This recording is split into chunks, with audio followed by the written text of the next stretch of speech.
to our Veterans Day celebrations, in which we honor those who have valiantly served our country. To begin our convocation this morning, we would like to welcome the Girl Scouts and the posting of the colors. Please stand for the posting of the flags and remain standing for the national anthem.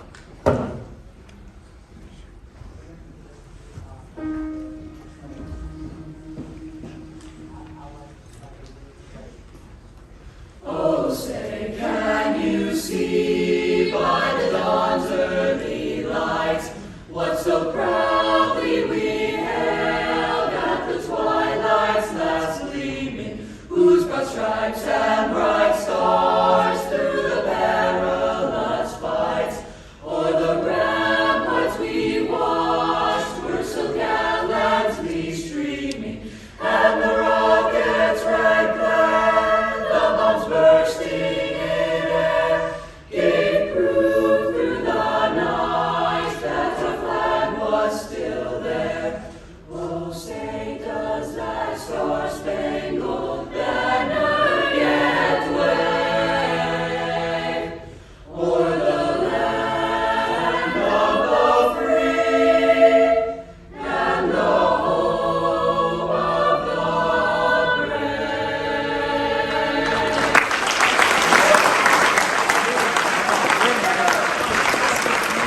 You may be seated.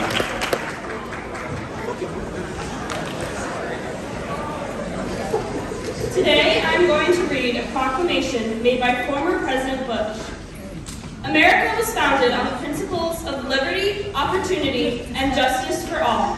And on Veterans Day, we recognize the men and women of our armed forces who have valiantly defended these values throughout our nation's history.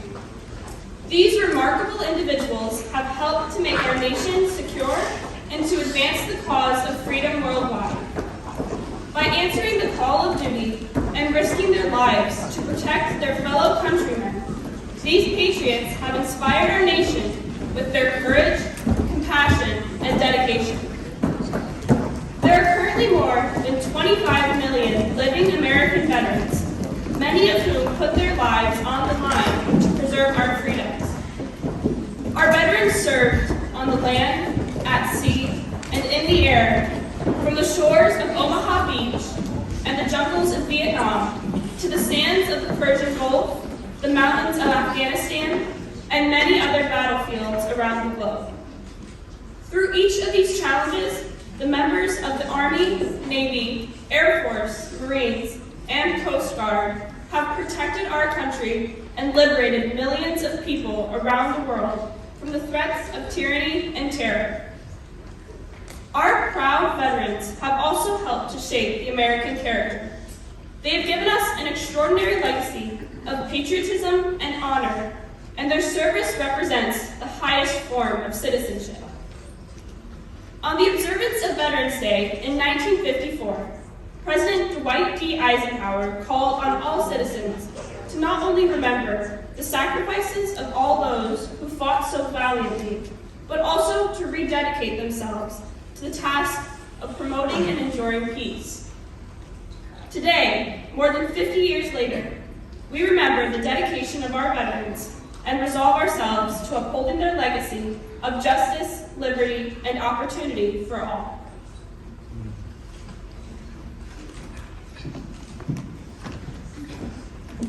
Thank you, Alexa. The piece you're about to hear the choir perform is entitled To Those Who Serve. This is commissioned by the community of Wadney, Indiana, and dedicated to the Steve and Rhonda Hunsberger family, who is here with us today. This was written in honor of their son, Staff Sergeant Travis K. Hunsberger, who was killed in Afghanistan on June 27, 2008. Travis served his country and his God faithfully and with pride, and his family has taught a community how to grieve and honor their loved one and their God with dignity and grace. Written by nationally acclaimed composer Jill Galena, this is To Those Who Serve.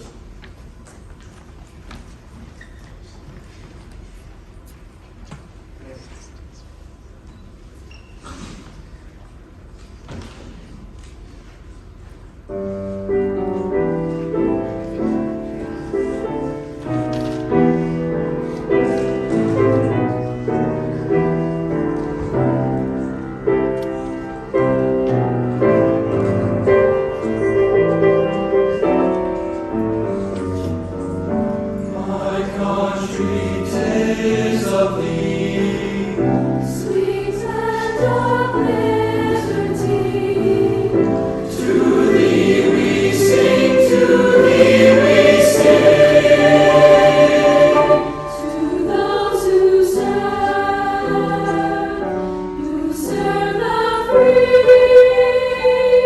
Those who stand proud and tall and serve us all unselfishly, with heart and soul, they answer freedom's call. To those who Those who serve us all. from this great land, our heroes hail. Putting their hopes and dreams on hold so freedom can prevail. They come from north, from south, from east and west. They are the brave. They are the bravest and the best. How can we ever thank them? Mere words would never do. All those who serve and help preserve our red, red, white, and blue.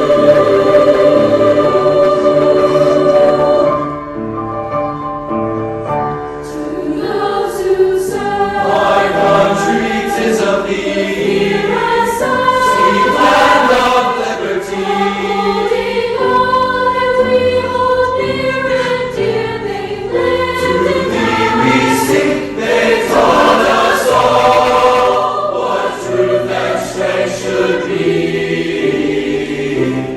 those who Those who serve courageously.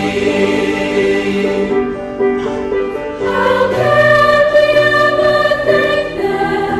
Mere words would never do. Our heroes brave who serve to save our red, red, white, and blue. Red, white, and To those who serve, my country, 'tis of thee. serve the free. Sweet land of liberty. Those who stand proud and tall and serve us all unselfishly. We sing with heart and soul. They answer freedom's call. To those who serve, To those who serve. to those who serve, To those who serve. who serve us all. My country, 'tis of thee. Those who serve, Sweet land of liberty. those who serve. To thee we sing. To thee we sing.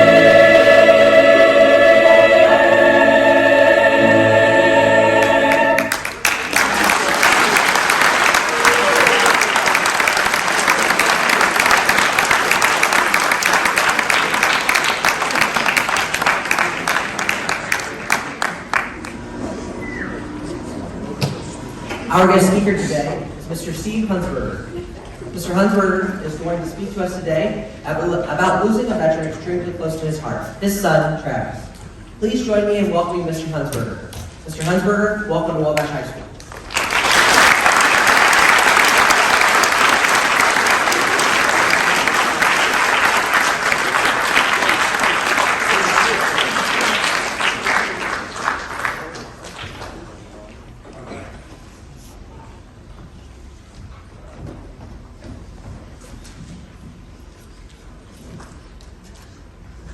Bear with me here a moment while I get my stuff up here. Tell you what, I think it was about 12 years ago, my wife Ron and I had the privilege to come to the other school that Mark was located at. And when he called me up here a few weeks ago, he said, "Would you be interested in coming again?" I said, "Absolutely." So I really appreciate y'all asking this here today. But I want to thank Mark and I want to thank Jeff, for all that you've done to help put this together today. And I also want to ask that if veterans that are here would stand, if you would do that, please. And those that have family in the military, if you would also stand. I want to give you all a round of applause. Can we do that, please, for the veterans?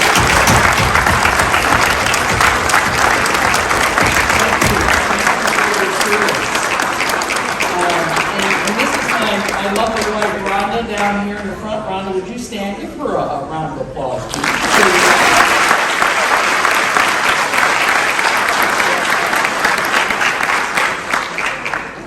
I'm not sure if you're aware of this, but yesterday was sanctioned as World Freedom Day by our former President George Bush on November 9th in 2001 as a day set aside to proclaim freedom.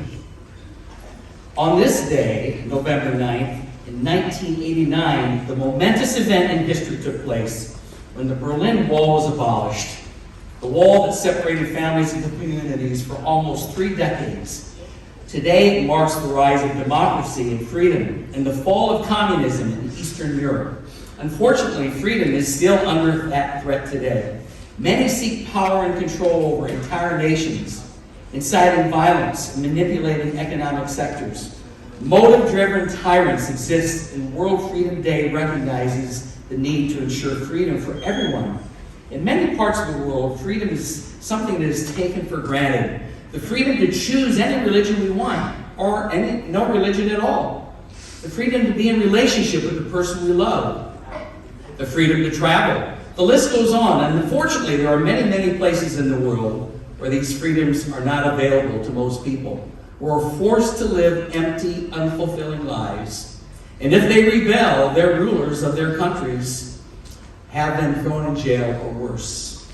Ronald Reagan, our 40th president, once said, "Let us resolve that young Americans will always find there is a city of hope and a country that is free. And let us resolve they will say of our day and of our generation, we did keep the faith with our God. That we did act worthy of ourselves, and that we did protect and pass on that shining city on a hill." The wars of the Scottish independence began in 1296 when Edward I of England invaded Scotland and forced the Scottish nobles to do homage to King Edward. I don't know how many of you can relate to the story of this movie called Braveheart, but it was a great movie that was presented, and Mel Gibson was the leading character. And in the closing scene, Mel Gibson, when he was finally captured, William Wallace was his name. He was being excruciatingly tortured because of his ongoing leading of a major uprising of the Scottish people towards King Edward, the King of England, because of the continual oppression of Scotland and its people. As William Wallace lay there dying on his back in agony and pain at the hands of his torturers, in a public square where all could see, he shouted out, "Freedom!" And then he passed. He died. Throughout the history of mankind, there has always been those who want to oppress and control those within their own culture and outside of their culture of influence, and stifle the human spirit from the freedom it desires that is God-given and instilled in each and every one of us. This oppression must be met head-on and stamped out whenever possible. Our very own Constitution states we hold these truths to be self-evident, that all men are created equal, and that they are endowed by their Creator and with certain unalienable rights. And among these are life, liberty, and the pursuit of happiness. Thinking back in history of our country, I think of George Washington, dreading what lay ahead as he and his soldiers in the cold winter of 1776 along the banks of the Delaware River on Christmas night, as they were without tents or proper winter clothing. The weather had turned bitterly cold, and they were losing battle after battle. Thomas Paine, who was embedded within the troops, penned these famous words: "These are the times that try men's souls." As they marched on the very next day and went on to win the Battle of Trenton, which was a small victory but changed the entire psychological makeup of the war in our early nation's history. As I look out into this audience, and I see you all here representing veterans, and those that are here that are veterans, I'm overcome with gratitude for what they have endured and are enduring. And wish that my son Travis was here among us. But it was not meant to be, because his life was sacrificed on June 27, 2008. Operation Detachment Alpha 7132, which has now been over 15 years ago that we lost our son. Travis was a young man of principle, values, and integrity, and he was uncompromising when it came to what he believed. He was an encourager and was always looking out for the underdog and wanted to come to their rescue. He knew no stranger, and he would sit down and talk with you no matter how young or how old you were, and speak with you without reservation. He was a young man that did not have the word quit in his vocabulary. When he made up his mind to accomplish something, he put every fiber of his being into it and seen it through to completion. Here's an example. When Travis was in high school, he dug out an old push mower, okay? And from that barn, then he dug it out, he pulled the engine off of it, and he took it to a school project, special school project, working on small engines in the class. He just couldn't seem to get that thing to work at school. He tried and tried and tried, but they couldn't get it to work. Well, anyhow, he was out after school for a long weekend holiday, and he worked on it again. And bringing it home on his own time, he worked on this thing, and he called up Phil Lecklider, his teacher, and he said, Phil, can you hear it? Don't you hear it? It's me, Travis. I finally got that doggone engine to run. Can you believe it? It's running. Can you hear it? I got it to run. That was his enthusiasm over a dumb engine. I don't know, but that was my son. Travis had deep-rooted values that were instilled in him, not just from his mother and I, but also from his grandparents, his aunts, and his uncles. He stood by his brother Kyle and sister Kelsey. And if you look at various pictures over the years as they were growing up, it seemed he was always there with them standing at his side. Keep in mind, though, we had to break up many brother and sister roles over the years. As a senior in high school, Travis, on September 11, 2001, 22 years ago, now watched the Twin Towers fall, being destroyed by our enemies in New York City. And his life and our nation's lives were forever to be changed. Travis graduated from Northwood High the following year in 2002, and in his sophomore year in college, when he was going to Ball State University, he came to the conclusion that he wanted to join the military. Here's how I learned about that decision he had made in his mind. Travis and his brother Kyle and Grandpa Kelly and I were driving up to the Upper Peninsula in Michigan. It was the middle of the night, like 1, 2 o'clock in the morning. And we're driving, Travis is driving, I'm riding shotgun, I'm awake. Travis says, Dad, I'm going to talk to you about something. What do you want to talk about, Travis? He said, I have come to the conclusion I'm not happy here at Ball State. I'm not finding fulfillment. I want to do something else. What do you want to do, Travis? I want to join the military.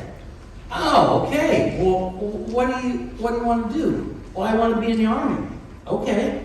Well, what do you want to do in the Army? Well, I want to be a Green Beret. And I thought, oh, wow. This is some serious stuff. So I told him, I said, Travis, Green Berets, that's like Navy SEALs. I mean, this is the best of the best. Ooh. Why don't you think about it? Let's talk about it when we come back from Thanksgiving, Christmas. Let's talk about it some more. Well, that was not exactly in his plan. So when it came around Christmas time, Travis walked into the Army recruiter's office and said, sign me up. I want to be like that guy in the poster, which is a Green Beret guy. Travis graduated at an Army Special Forces Green Beret 7th Group in the summer of July of 2006. And during his second deployment, after accomplishing their deeply embedded mission in Afghanistan, Travis stepped on a landmine while on foot patrol on the 27th in the evening of 2008 in Tarin Kowt, Afghanistan. Travis was born on February 4th in 1984, 39 years ago, at Elkhart General Hospital at 10 in the morning. By the way, Rhonda, I know you'll remember this. It was about an hour before he was born. I said, he's going to be born at 10:10. And that's exactly when he was born. Go figure. I share these thoughts with you today to try and tell you that it is so important to always stand for what you believe, no matter what the cost. And I would always tell Travis on the phone when he would call from Afghanistan, as he was a communication specialist. So he'd call on satellite phone, we'd talk. And I would say, Travis, be a light in a dark place. Be a light in a dark place. We've learned so much in these past 15 years since Travis's death. And he indeed was just that very thing to so many people, from his friends in high school, to his friends in college, to his teammates in the military. I'm going to share some names with you which don't mean anything to you, but they do to my wife and I, and I'll tell you why after I get through these names. Green Berets are on a 12-man team. So these are his 11 teammates besides himself.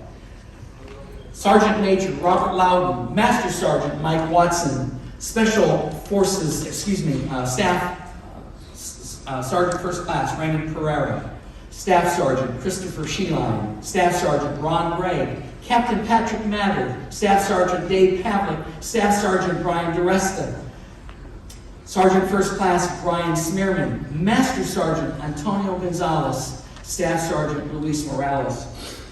These men continued on the fight when Travis came back. They returned from their deployment of about 9 months or so in February of 2009. Travis was killed in 2008. These men came about 2 weeks after they were back and sat in our living room with us. They were a band of brothers. They wanted to know us. We wanted to know them. They sat down with us just like you would have a friend over for supper. And we just talked. We got to know them. And over the years, these last 15 years, Ron and I still have connections with some of these individuals. So it's so very important to us, these names, so very important to us. I think one of the things that made my son successful in his endeavor to be a Special Forces Green Beret was his attitude. I don't know if you're aware of this or not, but only 3 out of 100 men that attempt to become a Green Beret actually make it into this elite group of Special Forces. I remember Travis telling me one time, he said, "You know what, Dad? I think those guys that are yelling at us, these drill sergeants, are just talking to us. They're just talking to us." Go figure, Travis. Yeah, they're talking to you. They're trying to get your attention. I'm going to share with you this quote from Charles Swindoll.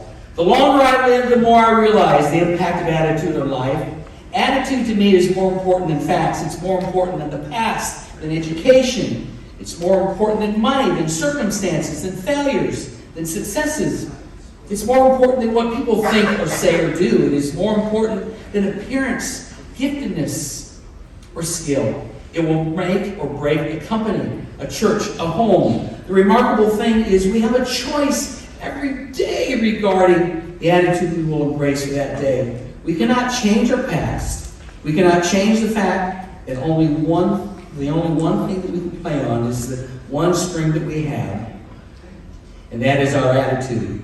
I'm convinced that life is 10% what happens to me and 90% how I react to it. And so it is with you and I, that we are all in charge of our attitudes. Here's a thought from John Fitzgerald Kennedy. "The cost of freedom is very high, but Americans have always paid it. And one path we shall never choose, and that is the path of surrender or submission." When we look at the Declaration of Independence, Thomas Jefferson penned these words in the closing statement: "And for the support of this declaration, With a firm reliance on the protection of divine providence, we mutually pledge our lives, our fortunes, and our sacred honor. And all who signed their name to that document put all they had on the line for our freedoms that we have today. Never, never, never forget our veterans and those serving in the history of our nation and the sacrifices made by all who came before us. They have served for your freedom. They have served so that you can go to school and receive an education. They have served so you can be free to make choices in life, good or bad choices. They have served so that we can be free to worship or not to worship.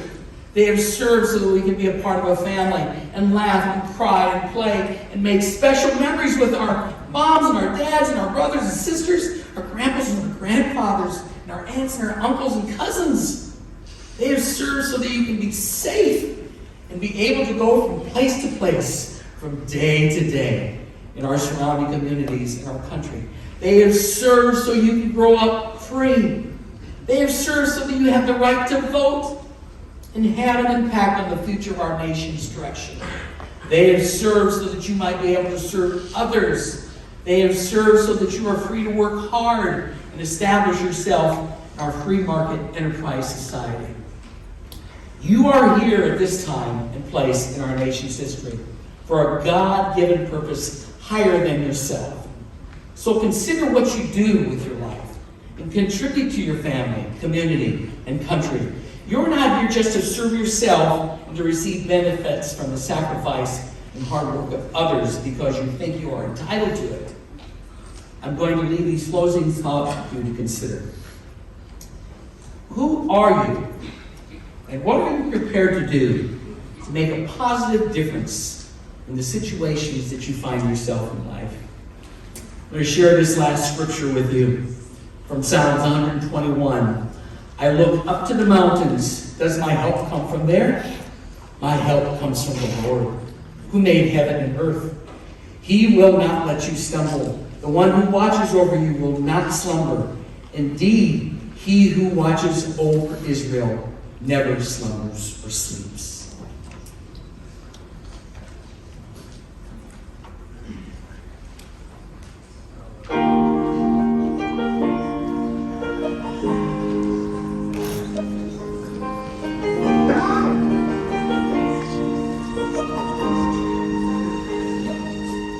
If tomorrow all the things were gone I worked for all my life, and I had to start again with just my family and my wife, I thank my God in heaven to be living here today, 'cause the flag still stands for freedom, and you can't take that away.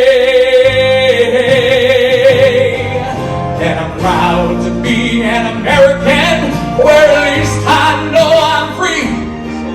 And I won't forget the men who died, who gave that right to me. And I gladly stand up next to you and defend her still today. 'Cause there ain't no doubt I love this land. God bless the USA.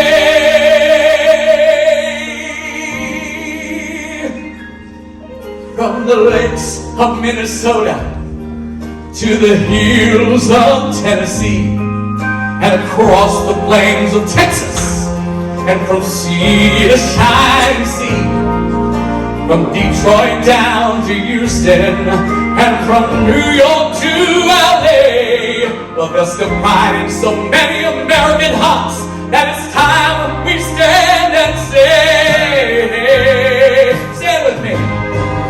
And I'm proud to be an American, where at least I know I'm free. Sing with me, come on. And I won't forget the men who died, who gave that right to me. And let me stand up next to you and defend her still today. 'Cause there ain't no doubt I love this land. God bless the USA.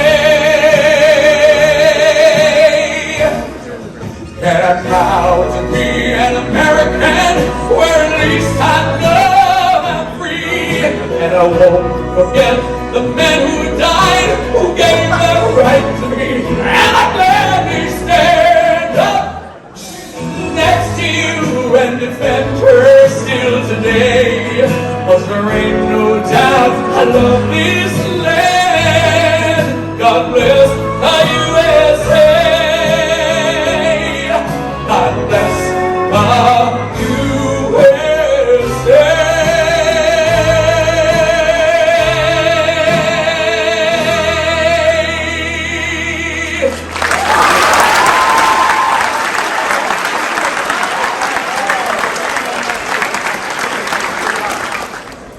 On behalf of Wabash High School, thank you to all of our veterans.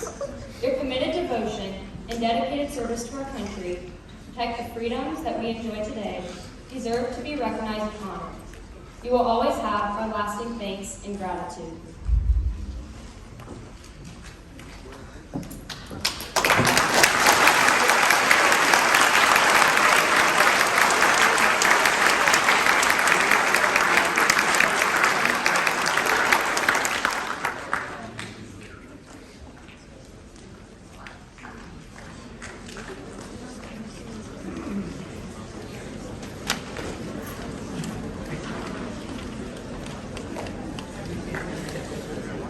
Once again, please, let's give a big round of applause, not only for our veterans,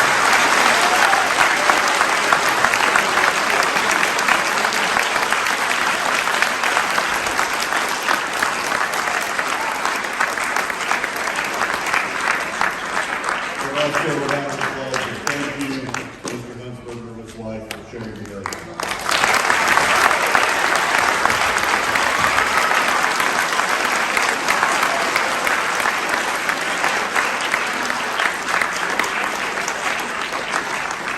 At this time, we ask high school and middle school students, please remain seated and quiet as our veterans and their families can leave the auditorium. Veterans, thank you so much.